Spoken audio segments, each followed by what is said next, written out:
Celtic Park, home of Celtic Football Club. Record-breaking 9 times in a row Scottish champions. British football's first European Cup winners.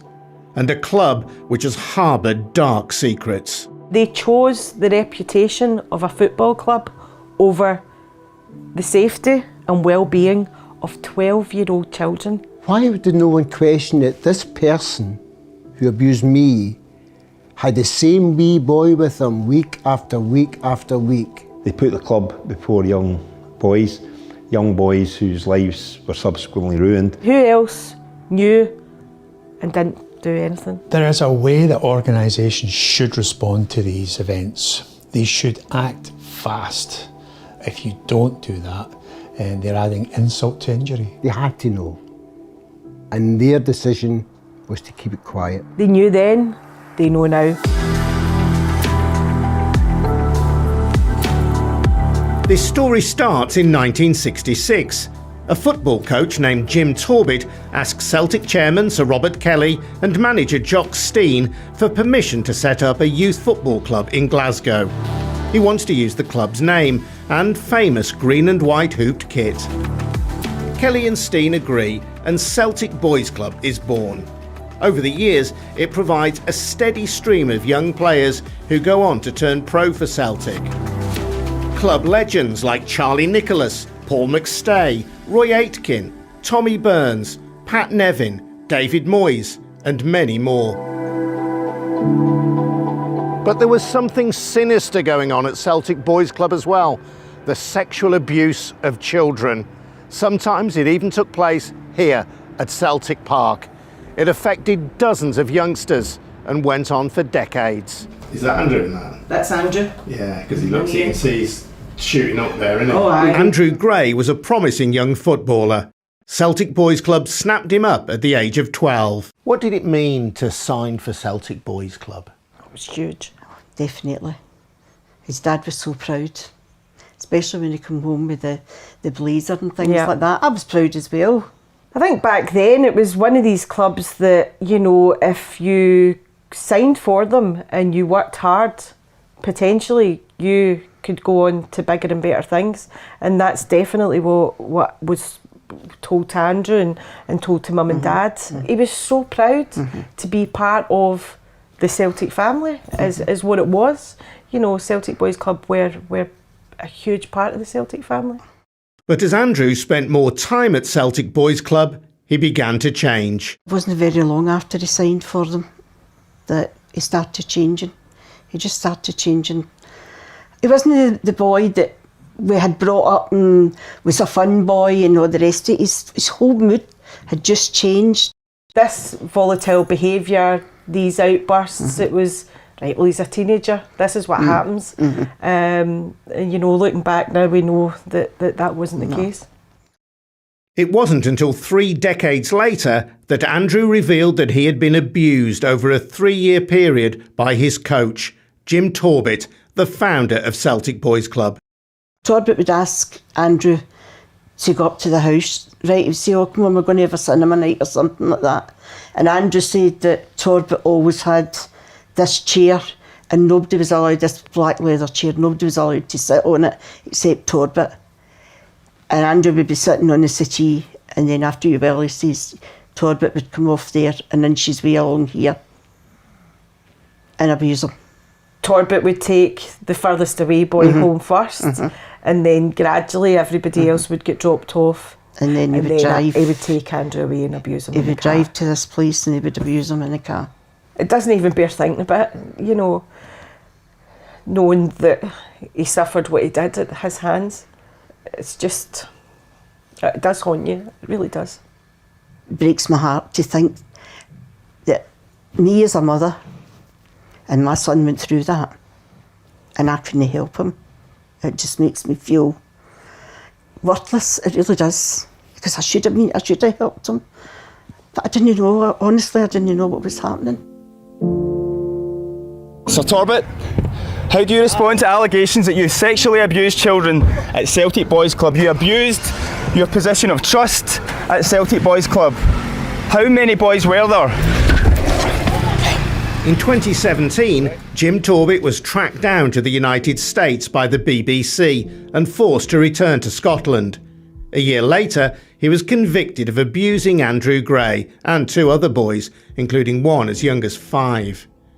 Sadly, Andrew wasn't there to see justice done. He had died in a tragic swimming pool accident in Australia. But his written testimony played a vital role in securing a conviction against Torbit.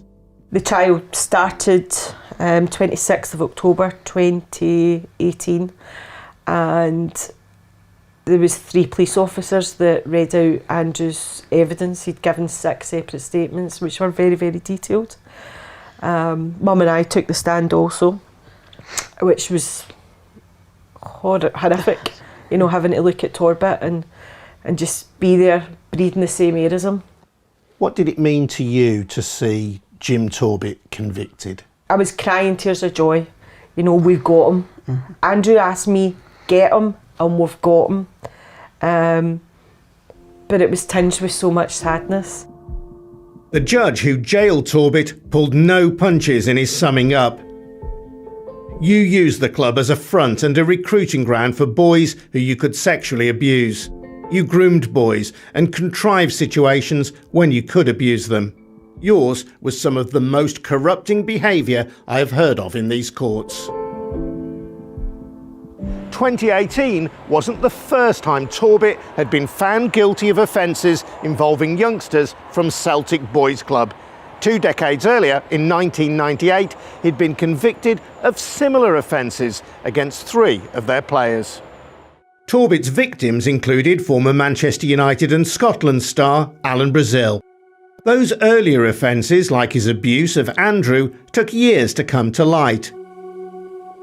So why does it take so long for victims to come forward?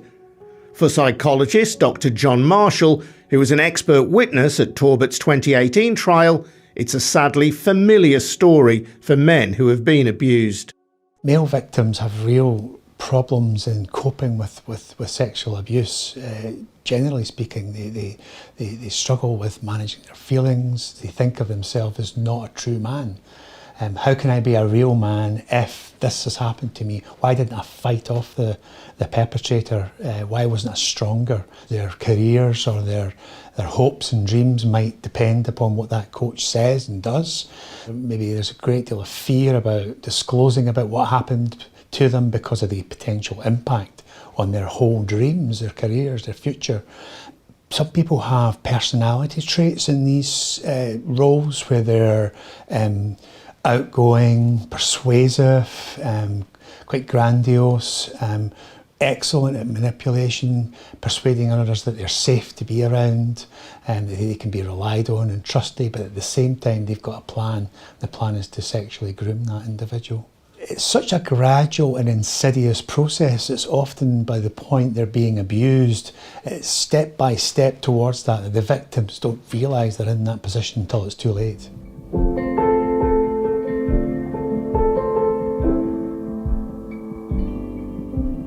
It's taken Gordon Woods 50 years to break his silence and say that he too was abused by a coach at Celtic Boys Club.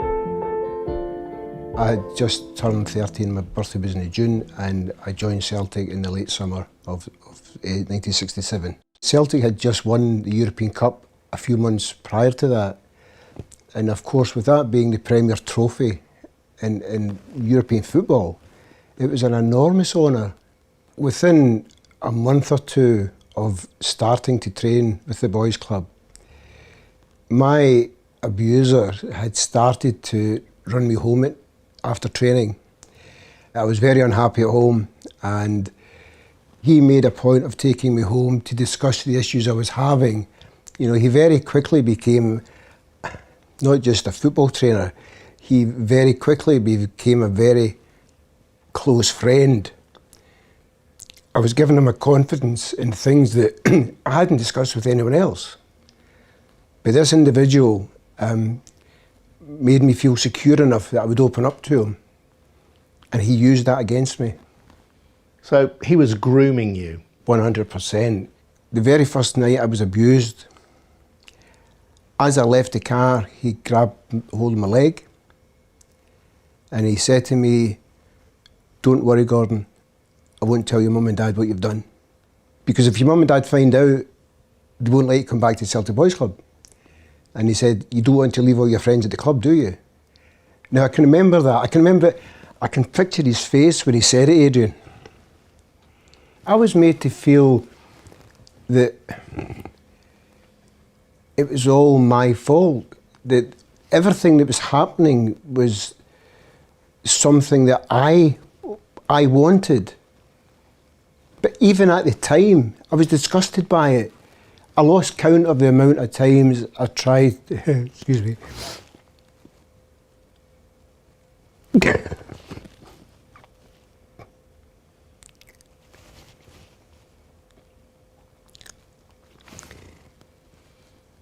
I've lost count the amount of times I tried to vomit and I couldn't. There was no vomit left.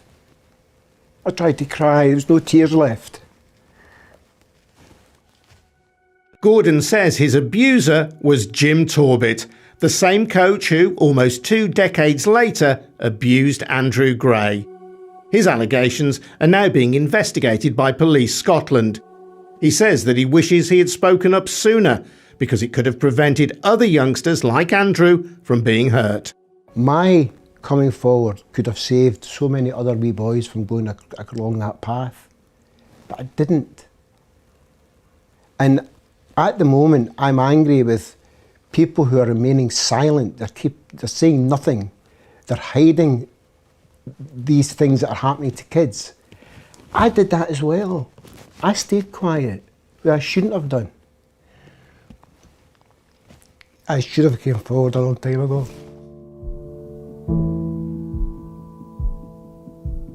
Rumours about Jim Torbett were rife for years in Glasgow, but it wasn't until 1996 that they were finally aired in the media. The story was broken by the Daily Record. Ian Ferguson was one of the journalists involved in the scoop. Everybody involved, not just in Scottish football, but in the day-to-day life in Glasgow, knew about the rumours. It had been 20 odd years that this, everyone, was nudge, nudge, wink, wink, but there it was in black and white. And in those days, as I hope they still do, everyone believed the record. We did run with Jim Torbett, revealing one of the beasts of Celtic Boys Club who'd ruined so many players' careers, not only their careers, their lives as young men. We followed it all the way through, splashes Wednesday, Thursday, Friday, the following Sunday. Most of the incidents that we ended up breaking and reporting about had taken place in the mid-70s. It was hard to begin with, but once, the floodgates opened, they did open.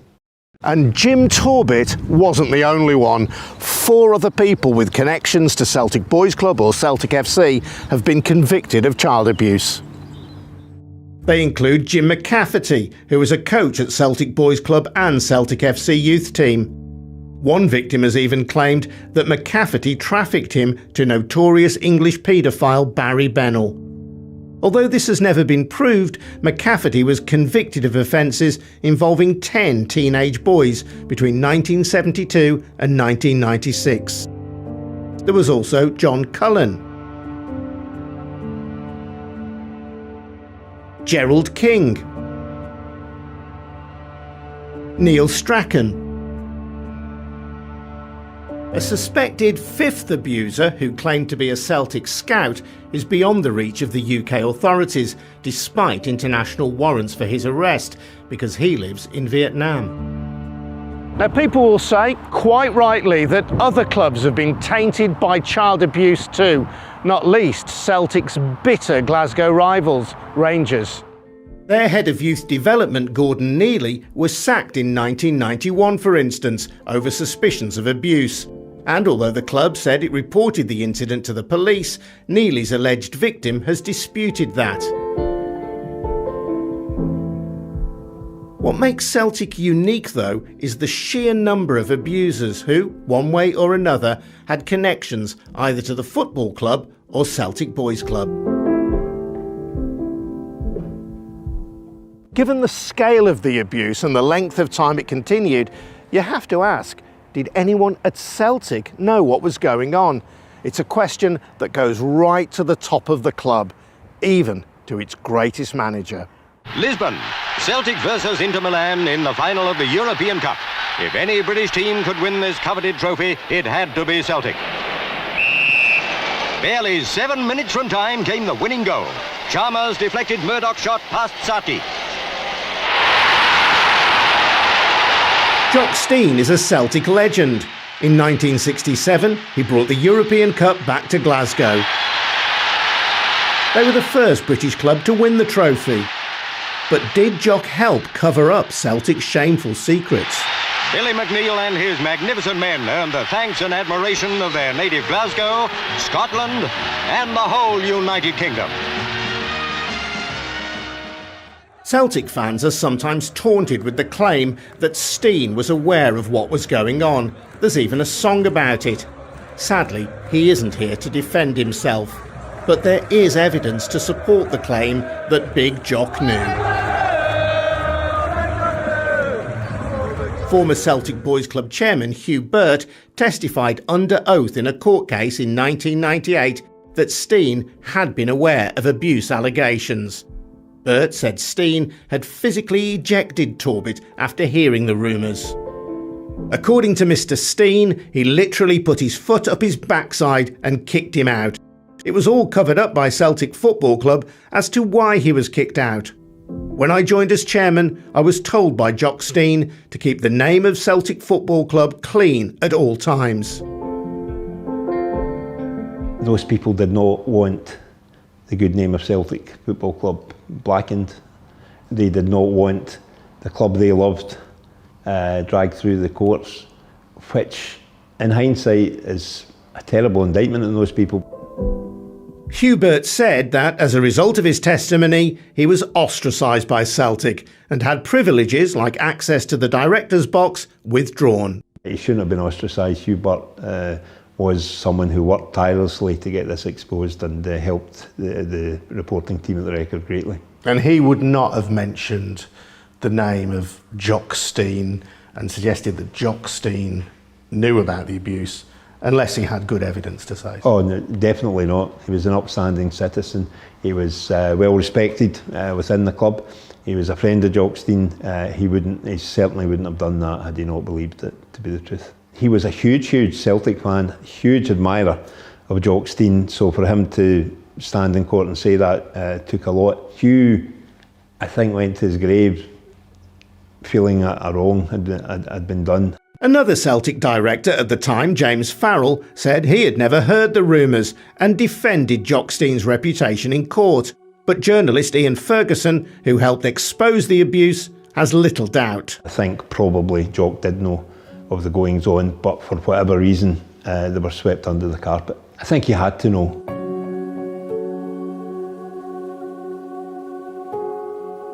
What makes this story even more shocking is that after Jock Stein left Celtic in 1978, Jim Torbit was allowed back. In the early 80s, he was given a role overseeing the club shops and merchandising operations. And he was also back at Celtic Boys Club, where he had access to young players like Andrew Gray.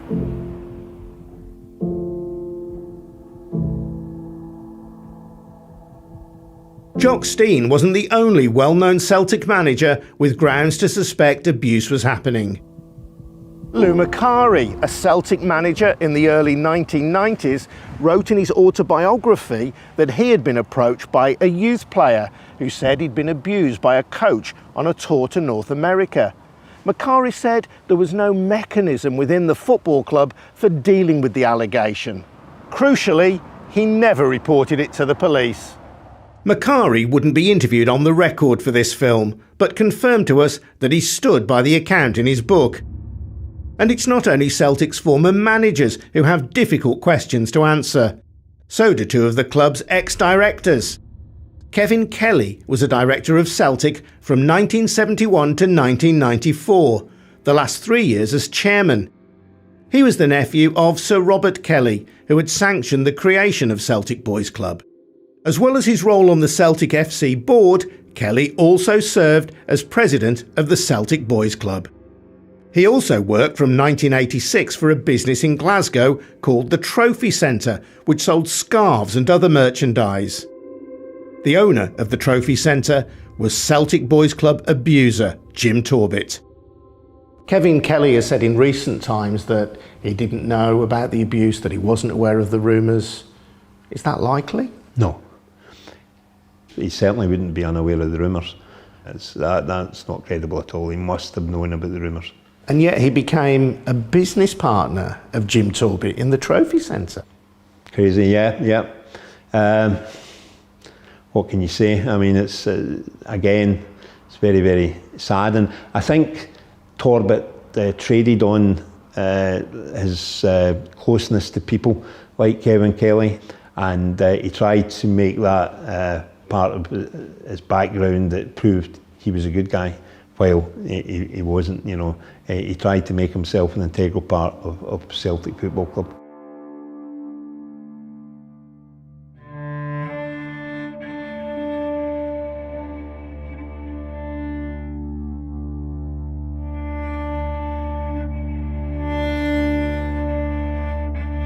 While Torbit was serving time here at Barlinnie Prison, he was still earning money from Celtic. It wasn't until 2002, 4 years after he was jailed for child abuse, that the club finally cancelled its lucrative contract with the Trophy Centre. During that period, it had paid them more than £1 million. By the end of the contract, Torbit was no longer a director of the company. Kevin Kelly still was. When Kevin Kelly was approached by the Daily Record in 2019, he denied ever being a director of the Trophy Centre, even though Companies House records say the opposite. Those same Companies House records also show that Kelly was a director of 3 other businesses with Torbit too. Kelly said he had no knowledge of the past. He has previously said that he had no knowledge of the allegations against Torbit when he returned to Celtic Boys Club in the late 70s, and that he wasn't aware of any previous allegations against Torbit until his court case in the 1990s. He didn't respond to our questions for this film. Another Celtic director, Jack McGinn, also worked for the Trophy Centre. He was hired in 1998. The same year that Jim Torbit was first convicted.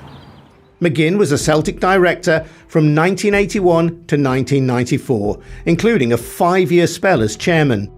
He also served as president of the Scottish Football Association. Back in 1965, he'd created the Celtic View newspaper, which contained weekly updates on Celtic Boys Club and revelled in their successes. The paper, edited by McGinn, published a glowing testimonial to Jim Torbit in 1974, even though we now know he left under a cloud. McGinn has said that all stories in the paper were published in good faith and has denied allowing a false article to be published. Once Torbit returned in the late 70s, suspicions that he and others were using Celtic Boys Club to exploit youngsters continued. Jack McGinn has said he had no knowledge of Torbit's offending when he returned to the club. Celtic certainly were aware of the rumours. In 1986, the Celtic View reported that the board of directors had investigated the allegations and found them to be unsubstantiated. The Celtic View said the claims were scurrilous and warned that the leaders of Celtic Boys Club, whose lives had been placed under a cloud, would go to court if necessary to bury the stories once and for all. Could Jack McGinn have been unaware of the rumours? Sadly not, no. I don't think anybody who even attended Celtic Park, not even on a daily or weekly, but even a monthly basis, could be unaware of the rumours. The rumours were rife. In 1991, one Celtic Boys Club player said that he had been abused by a coach on a trip to the United States. It was later reported that Jack McGinn had been involved in a meeting, which resulted in that incident being kept quiet. Ian Ferguson got to hear about it though. In 1991, I'm in the office in Anderson Quay at the round about 10 o'clock on a Friday morning, take a phone call, an anonymous phone call saying that an incident had occurred on an American tour. Celtic Boys Club, one of the players had been molested by one of the coaches. They were staying in a private house belonging to one of the American people who'd, Celtic supporters who'd arranged the trip for the Boys Club over to Kearney, New Jersey. We contacted people both within the Boys Club and the football club. It was denied. We were on the back foot because we didn't have a name of the young player who'd been molested. We went up several blind alleys, but we never really gave up with the story. Round about that time as well, we managed to identify the person who was meant to be the coach who'd molested the player, and it went quiet for a few years, but we never really gave up. It wasn't until 5 years later, in 1996, that the Daily Record felt able to publish the allegations. Former Celtic Boys Club chairman Jim McNally broke his silence to claim that Jack McGinn had held a meeting with the abused boy and his family. They wanted it kept quiet. The coach was allowed to resign, citing pressures of work. Again, it seems the police were not informed. Hello, Mr. McGinn. Hey, My name's Adrian Goldberg. I'm a filmmaker, and I've come to ask you if you'd possibly give me an interview. So how much did Jack McGinn know? Why had he worked with Torbit when rumours that he was an abuser were rife? And why, years earlier, had he given him a glowing reference in the Celtic View? What did he know about the episode of abuse involving a coach in North America? We went to invite him for an interview. There are people out there who say, as I'm sure you know, that you allowed an abuser to walk away from Celtic and Celtic Boys Club without a say on their name. Bye-bye. Can I have an interview, please, Mr. McGinn? Mr. McGinn doesn't want to give us an interview. Jack McGinn didn't respond to our request for an interview. But when previously asked whether Jim McNally's account of their meeting after the New Jersey incident was true, he said, "It could be, or it could be vaguely different." He also claimed to have urged officials at Celtic Boys Club to report their concerns to the police, but it seems he didn't do so himself. When the abuse story broke in 1996, Celtic's new owner, Fergus McCann, set up a hotline to help victims. But that was an exception. For most of the time since the story became publicly known, Celtic FC has sought to distance itself from responsibility for what happened at Celtic Boys Club. Now, for years, Celtic Football Club has argued that it was a separate entity from Celtic Boys Club. They've expressed sympathy for the victims, but say, in essence, it was nothing to do with us, Gov. But for many of the youngsters who played for Celtic Boys Club, the two organisations were certainly not seen as separate. Celtic and Fergus McCann set up a helpline for potential victims and their families.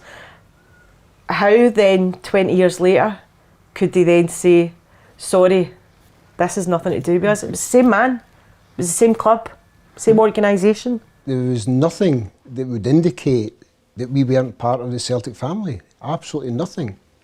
In fact, it was the opposite. It was promoted to you that success with the boys' club could well lead to success with Celtic Football Club. You guys would go along to some events at some big hotels in the city centre, and you know there'd be Celtic players there that had came through from Celtic Boys Club. So it was plain to see, you know, these guys came from where you are just now. So you know, stick in, and you could be the next Charlie Nicholas, the next Paul McStay. On many occasions, my abuser would take me to Celtic Park. We would sit in the director's box. I would attend functions at Celtic Park, and these functions would be attended by Celtic football players, Celtic football management, the directors of Celtic Football Club. We were mixing with the creme de la creme of Celtic at that time. Celtic Football Club took players from Celtic Boys Club. The Boys Club had functions at Celtic Park. It was part and parcel. It was the feeder club for the senior club. That doesn't sound much like a separate entity, does it?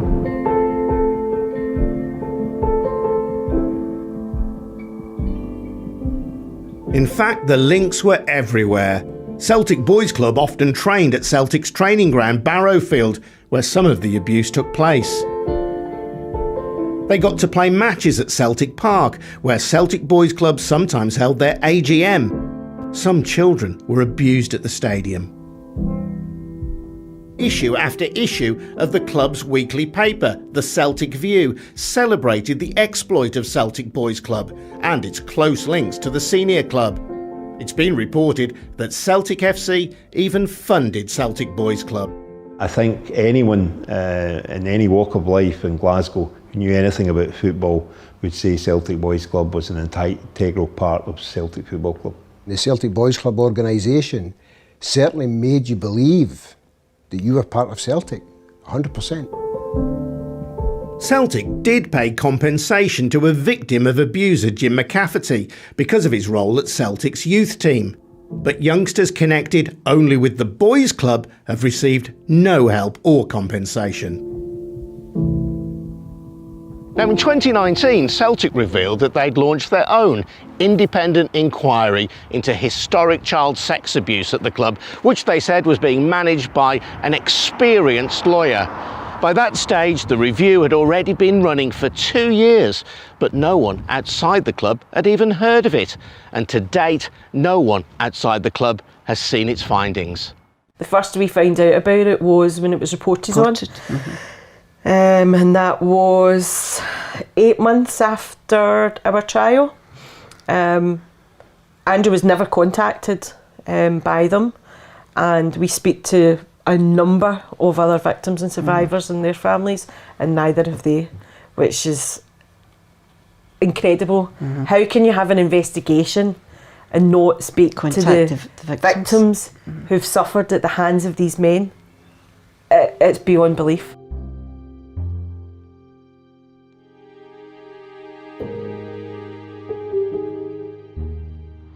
Now, you might have thought all this would have been worthy of investigation by the Scottish Parliament, especially as in 2015 they launched an inquiry into historic child abuse.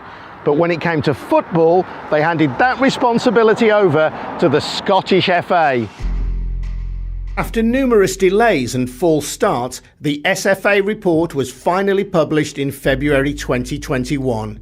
It dismissed the idea that clubs like Celtic could claim to be separate from community-based feeder teams like Celtic Boys Club. The independent review said, if the relationship and history between the youth football club and the senior club was so shared, so close and so inextricable, then when sexual abuse of young players formed part of the history of one, then it too formed part of the history of the other. A shared heritage is not confined to trophies, victories and celebration. It also extends to defeats, failures and deficiencies. But although the report made 97 recommendations, it couldn't compel clubs to help survivors or their families. Celtic has since repeated its sincere sympathy, regret and sorrow for all those affected across Scottish football, including at Celtic FC and Celtic Boys Club. But victims and survivors of Celtic Boys Club haven't been given any practical support. The idea of the separate entity lives on. So why, all these years later, does it matter if Celtic won't accept full responsibility? The sad truth is that many survivors need support after being traumatised by their abuse. They might turn to alcohol or drugs to dampen down flashbacks or post-traumatic stress symptoms. And they can also harbour a great deal of rage and anger about what's happened to them, and that can be expressed in other ways. Violence, assault charges that they have to face as well. But it's not just mental health, it's the effect that it has on their ability to form relationships, their effect on whether they can sustain relationships over the long term. They might be in and out of relationships. They might have problems with trust. So it has a really pervasive wave-like effect throughout their lives and other people's lives. From when my children were babies, in their toddler years, first few years at school, I found it very difficult to hold them, kiss them, sit them on my knee. If I sat them on my knee, within minutes I I could feel the guilt manifesting inside me. You know, I've got a child on my knee, even though she was, or he was my child, I had to put them down. I couldn't have them there. When your own daughter or your own son falls and hurts themselves, to not be able to go and pick them up and caress them, the guilt that I had to get out of that, I had to get away from it, and I did. I got away from it. The entire Gray family was affected by Andrew's abuse. He struggled really with day-to-day life. He couldn't really hold down a job properly. No. He'd have relationships, they'd break up. And he suffered terribly with his mental health. I mean, depression was... Oh, really bad. He obviously had his addiction problems with some drugs, and he had a gambling addiction as well. And we'd do what we could to help him, and he'd be okay for so long, And then he would have another episode. And that was just the cycle. I don't know how many doors in this house No, where he'd punched holes in. You know, he'd be out in the garden, my dad would be trying to calm him down, he'd lift his hands to my dad, and then afterwards he would be sobbing like a baby. That's it. You know, and he would be so apologetic, and he would say, I don't know where it came from, I'm really, really sorry. And, you know, when he told us what, you know, had happened, for me it was just like a bit of the jigsaw. It just started to make sense. He was so embarrassed, Adrian, about what people would think of him, you know, that he hadn't stopped it and he had allowed it to happen. And we just kept telling him, you have got nothing to be ashamed and embarrassed about, Andrew. You were a child. You were a 12-year-old child. And after Andrew disclosed his abuse, he tried to take his life 3 times? Three times, yeah, between December 2016 and July 2017. That was... They were dark months. A number of former Celtic Boys Club players who were abused or were thought to have been abused died tragically young, some as the result of drug or alcohol addiction, common amongst victims of abuse. Others took their own lives. We've been told that at least 6 former Celtic Boys Club players killed themselves, and the real figure could be much higher. The Scottish FA Review notes that almost every account provided to the review speaks of suicide attempts or suicidal thinking being experienced by very young teenagers and continuing and often increasing well into their adult lives. Many also engaged in prolonged or episodic self-harming behaviour, including substance abuse and addiction. Dr. John Marshall believes that organisations should take full responsibility for what happens in their name. There is a way that organisations should respond to these events. They should act fast. They should take decisions quickly. They should acknowledge the full harm that's been done and the impact that's happened on victims and the long-term impact that that will have on the victims as well. They should be completely open and transparent about their role and responsibility over that coach. And the apology that they give should be full, complete, and acknowledge everything that's happened. But they should then go further and offer the support that's needed for victims. By being open, transparent, and offering full support to victims is more likely to be helpful. If you don't do that, they're adding insult to injury. While we've been making this film, we've been really keen to try and engage with Celtic and requested an interview with their chief executive, Peter Lorwell. Unfortunately, that request was declined, so we've come to see Peter Lorwell at his home in this rather posh suburb of Glasgow to see if he'll have a chat with us here. Well, there are 3 cars that I can see in the drive up there. It looks to me as though there are people at home. Sadly, no one is answering the bell. Celtic did later send us a statement. It said they wouldn't be able to give us an interview for the film, They said they were appalled by any form of historic abuse and have great sympathy for victims and their families. Celtic said it would be dealing with these issues in a responsible manner and would stand by its responsibilities, respecting the due process of law. Now, sadly, we can't turn the clock back and prevent the abuse of the past, but is there anything we could do to stop similar things happening in future? Throughout this film, we've heard about people who either knew about abuse or heard rumours of abuse and did nothing to stop it, and their inaction led to more young boys getting hurt. Child abuse survivor Tom Perry believes something can and must be done. He wants to see the introduction of a law of mandatory reporting. Tom, what is mandatory reporting? Mandatory reporting is law which requires those people who work in such settings as sport, healthcare, faith, schools, to report known or suspected child abuse on reasonable grounds to the local authority or the police. And failure to report would result in a criminal offence with a fine.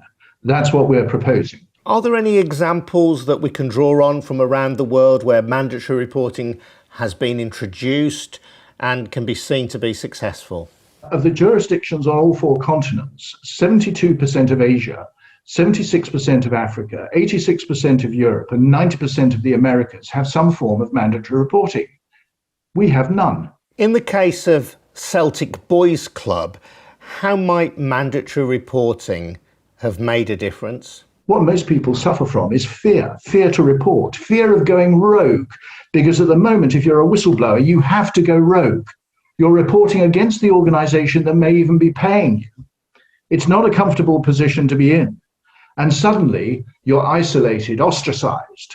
It's bad news. Well, mandatory reporting changes all that. These settings are key. They're key for perpetrators. They've got the holy trinity that perpetrators seek. They've got power, opportunity, and secrecy. Now, those three ingredients are disrupted when you have mandatory reporting. The mandatory reporting is the one area that will stop the silences. It won't stop the abusers, unfortunately, because they'll always be there.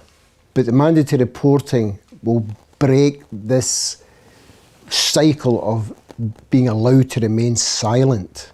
If you are part of an organisation and you suspect that this is going on, it must be reported and it must be investigated by the correct people, you know, by the police. That's something that I will campaign for, you know, in the coming months and years, that there is something put in place, because we can't afford this to happen again.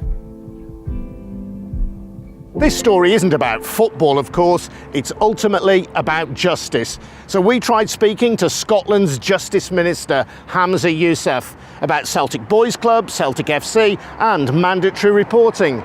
He's not normally shy when it comes to talking about Celtic, but unfortunately, he declined our request for an interview. Nor did he respond to the specific points we raised.